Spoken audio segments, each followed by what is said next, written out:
Assalamualaikum, nama aku Bamboy dan welcome to channel Bamboy TV, di mana Bamboy akan mengupas kes-kes true crime, kisah misteri seram dan pelik yang terjadi di serata dunia. Dan kalau korang berminat dengan benda-benda dark macam ni, korang berada di channel yang paling sesuai untuk orang-orang aneh dan eksotik macam Abang Bamboy ni.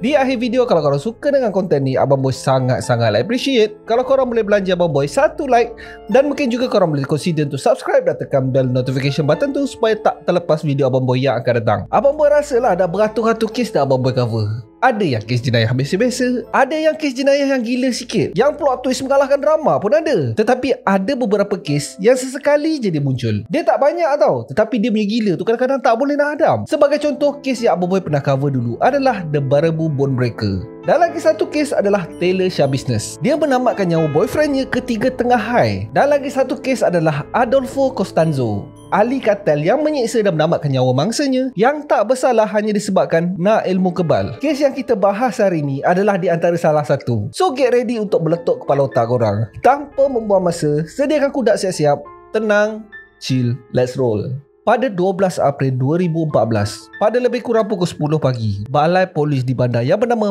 Pleasant Grove di Utah menerima satu panggilan kecemasan. Panggilan tu daripada seorang lelaki yang tak keruan tau. Apa biji butir dia cakap pun polis tak apa-apa faham sangat. Lelaki tu bernama Darren West. Darren ni sebenarnya baru je beberapa hari dibebaskan daripada penjara atas kesalahan memiliki ubat pening-pening. Perkahwinan dia dah berakhir dah pun. So pada hari tu dia pergi balik ke rumah bekas isterinya untuk ambil barang-barang. Sebenarnya yang tinggal dekat rumah tu hanya anak-anak dia je. Bekas isterinya yang bernama Megan Huntsman dah belah dah daripada situ. Yang ada hanyalah 3 orang anaknya, iaitu Sawyer berumur 11 tahun, Jesse berumur 17 tahun, dan yang paling tua adalah Darren Jr. yang berumur 18 tahun. Rumah tu sebenarnya adalah milik kepada parents Darren tau. Semasa Darren kena tangkap pada tahun 2005, diorang membenarkan Megan dan anak-anak Darren untuk tinggal dekat rumah tu. Pada masa ni Darren masih belum bercerai tau. Tetapi biasalah geng, bila dah lama tak disentuh ni, mulalah nak mencuba-cuba nasib. Pada lebih kurang tahun 2011, terkantoilah pula. Kantoi pula depan parents si Darren ni. So disebabkan ini, Megan telah dihalau untuk tinggal daripada rumah tu. Tetapi anak-anak Darren masih lagi tinggal kat rumah tu tau. Dorang telah dijaga oleh saudara mara Darren yang selalu singgah. Selepas Megan belah daripada rumah tu, memang hidup dia kacau bilau, huru-hara, berpindah randah. Mula-mula tu dia tinggal kat rumah mak ayah dia. Lepas tu tinggal pula dekat rumah kawan-kawan.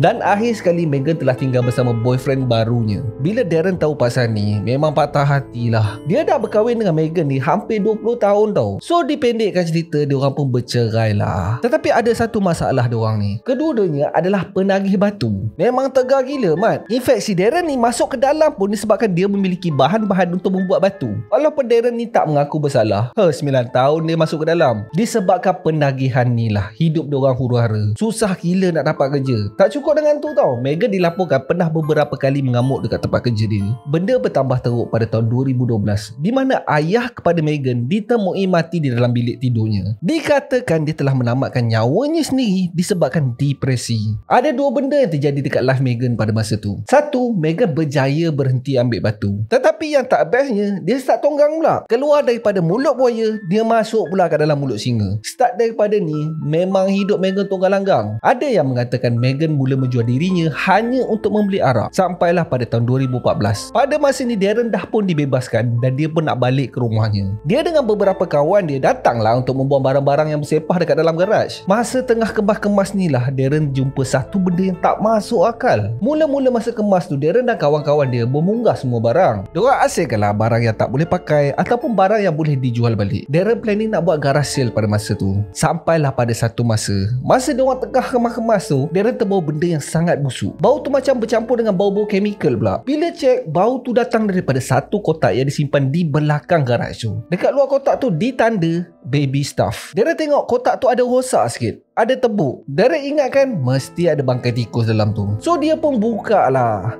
Ambil kau, bukan tikus mat, benda lain yang dia jumpa. Benda tu lagi mengerikan daripada bangkai tikus. Benda tu adalah janin guys. So disebabkan YouTube ni agak cepat koyak, abang buatkan refer benda tu sebagai benda. Okay tak banyak cerita, Darren hanya boleh fikirkan seorang je, iaitu Megan. Dia terus call Megan dan tanya apa yang dia jumpa tu. Megan time-time tu juga terus menangis. Dia mengatakan anak tu adalah anak diorang berdua. Benda ni terjadi sebelum si Darren ni masuk ke dalam. Megan mengatakan dia panik dan tak tahu nak buat apa. Megan bertindak membungkus benda tu dan menyimpan di dalam kotak. Megan cakap dia nak buang, tetapi terus terlupa. Gila guys. Boleh lupa? Dia bukan period pad lupa buang ke, lupa basuh baju ke. Ini benda lain guys. Benda tu keluar daripada badan. Boleh kau buat lupa So si Darren ni tak ada pilihan lain. Dia terus call talian kecemasan. Tak sampai 15 minit, polis terus sampai ke rumah kediaman Darren dan terus memulakan siasatan. Diorang temui satu set glove kulit yang mempunyai cecair merah yang kering. Tetapi bukan itu je yang polis jumpa geng. Banyak lagi. Sebanyak 6 lagi benda tu telah ditemui. Semuanya dah cukup sifat tau. Yang first diorang jumpa tu masih baru, dah tak cukup sifat. Tetapi yang 6 ni semua dah ada. Cukup serba-serbi. Daripada pemeriksaan awal, ada kemungkinan jasad tu di antara 7 hingga 9 bulan. Ada yang dibalut dengan towel, ada yang dibalut dengan baju dan juga pek plastik. Semua disimpan dalam beberapa kotak yang berasingan. So total semua sekali adalah 7 jasad guys. Abah beliau lah. Semasa semua ni berlaku, Megan tengah berada dekat rumah boyfriend dia tau. Dia pergi ke rumah jiran untuk meminta sepucuk pistol. Megan mengatakan dia tak sanggup dah menanggung malu. Dia ingin menamatkan nyawanya sendiri. Mujurlah masa Megan tengah meroyan tu, polis sempat sampai dan terus menahan Megan atas tuduhan membunuh. Ujian DNA mendapati yang kesemua jasad tu adalah milik Megan dan juga Darren. 5 perempuan dan 2 lelaki. Dan yang paling gila adalah 6 daripada jasad tu mempunyai kesan seperti leher mereka telah dicekuh sebelum mati. Ada kemungkinan beberapa minit selepas dilahirkan. Gila betul Korang bayangkan, baru tarik nafas pertama terus kena cekuh. Aduh Abang Boy yang cerita ni rasa semput kepala otak, tahu tak? Sekarang ni Megan berhadapan dengan 6 pertuduhan membunuh dengan niat. Kalau didapati bersalah, dia mungkin akan dikenakan hukuman penjara sepanjang hayat. Semasa semua ni berlaku, polis masih lagi pening tau untuk mengetahui motif kenapa Megan buat macam tu. Si Darren ni pun tak tahu benda-benda macam ni berlaku di belakang pengetahuan dia. Menurut ujian forensik,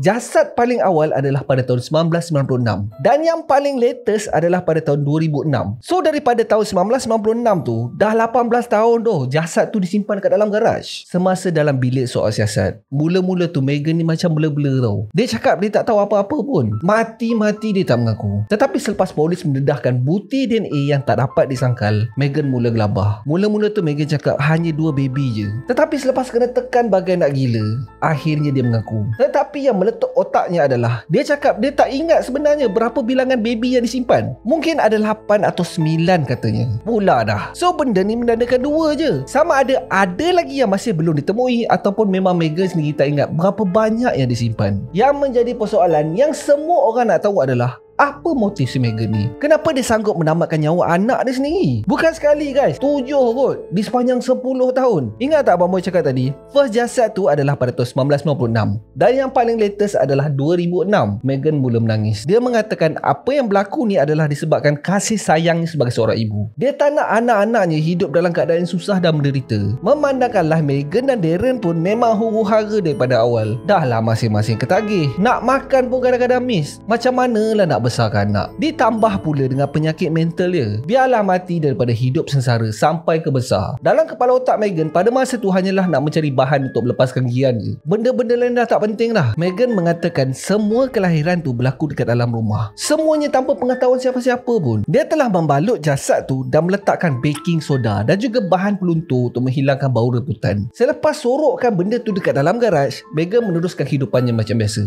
Macam tak ada apa-apa berlaku guys. So polis soal lah, kenapa 3 orang anak masih hidup? Yang lain tu semua kau bunuh? Megan mengatakan yang 3 orang anaknya dilahirkan sebelum dia jadi penagih. Semasa kehidupan dia tak huru-hara disebabkan batu. In fact, anak ketiga Megan masih dalam kandungan bila dia diperkenalkan dengan bahan terlarang tu. Korang nak tahu tak kenapa Megan jadi macam tu? Orang lain yang bertanggungjawab pasal keadaan dia adalah suaminya sendiri, iaitu Darren. Selepas kelahiran anak ketiga, memang hancur kehidupan diorang anak-beranak. Anak-anak dah tak terurus dah dan terpaksa dijaga oleh saudara mara Darren. Kalau tak, memang tak makan budak-budak tu. Menurut saudara mara terdekat, termasuklah ibu bapa kepada Darren sendiri, bukannya diorang tak nasihat, bukannya diorang tak pernah marah, tetapi korang tahu je lah penagih ni, dia mana peduli. Dalam kepala otak hanya fikir mana nak dapat duit untuk beli barang. Itu saja. Gila weh, orang tak dapat barang ni lain macam. Mak sendiri pun sanggup dicantas. Sama jugalah dengan Megan. Dia tak fikir apa dah. Bila dah high batu ni, biasalah nafsu pun mulalah mencanak-canak macam kuda, terpacak sampai Christmas. Disebabkan ini,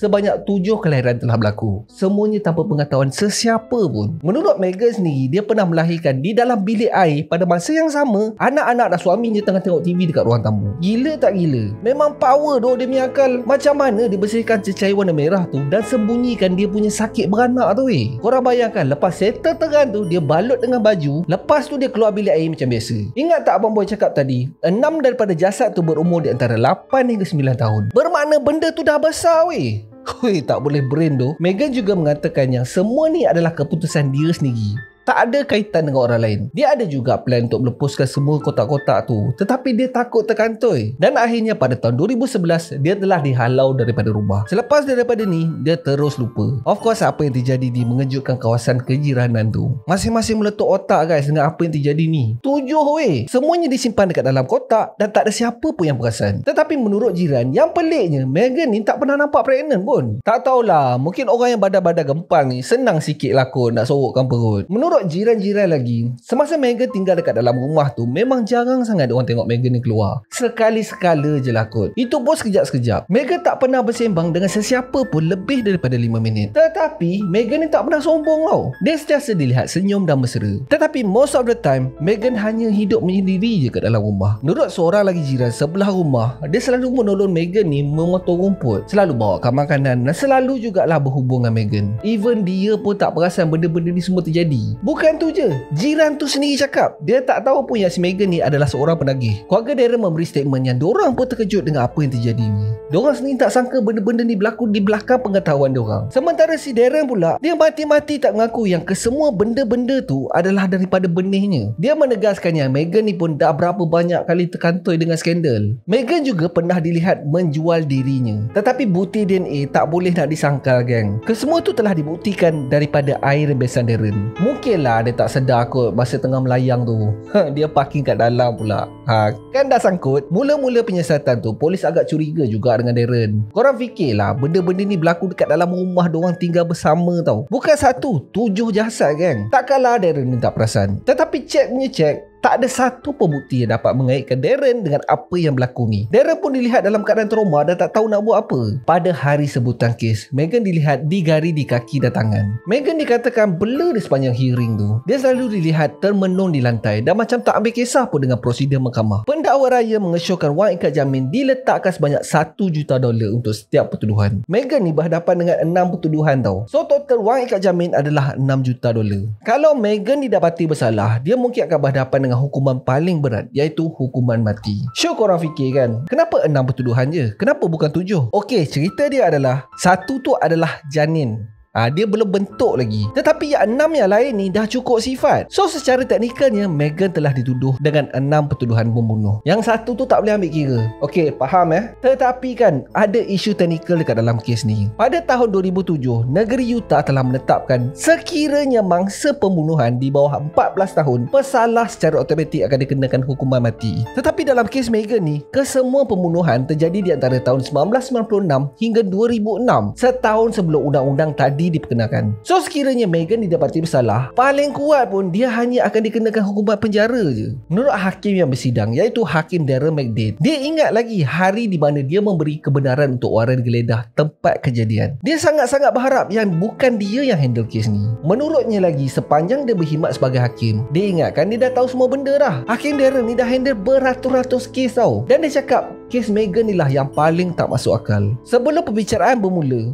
peguam Meghan ni telah membuat deal dengan pendakwa raya. Meghan akan mengaku bersalah atas kesemua 6 pertuduhan. Tetapi dia hanya akan dihukum penjara tak lebih daripada 5 tahun je. Tetapi itu pun ada masalah juga. Kalau Meghan mengaku bersalah atas kes ni, pada masa depan dia tak boleh buat rayuan dah tau. Apa saja yang hakim dah decide, Meghan kena hadap tempoh hukuman penjara penuh. So pada hari perbicaraan, iaitu pada 12 Februari 2015, Meghan mengaku bersalah atas 6 pertuduhan membunuh. Peguam bela mengambil peluang untuk membaca statement yang dibuat oleh Meghan sendiri. Meghan mengatakan apa yang terjadi ni adalah disebabkan penyakit depresi, ditambahkan pula dengan arak dan penagihannya. Semua itu membuatkan dia tak boleh nak berfikir secara waras. Tetapi Meghan tak boleh boleh nak memberi alasan yang logik tentang apa yang berlaku ni. Selama 18 tahun dia simpan rahsia ni. Dan bila rahsia ni dah didedahkan, dia tak lagi dihantui oleh bayang-bayang masa lalu. Dia bersedia menghadapi apa saja hukuman yang dianggap setimpal. Anak-anak Meghan pula memberikan statement yang Meghan ni adalah seorang ibu yang baik. Meghan tak pernah mendera diorang sepanjang diorang membesar. Rumah pun sentiasa bersih dan diorang tak pernah lagi tak makan. Pada 20 hari bulan Februari adalah hari hakim jatuhkan hukum. Meghan telah didapati bersalah atas 6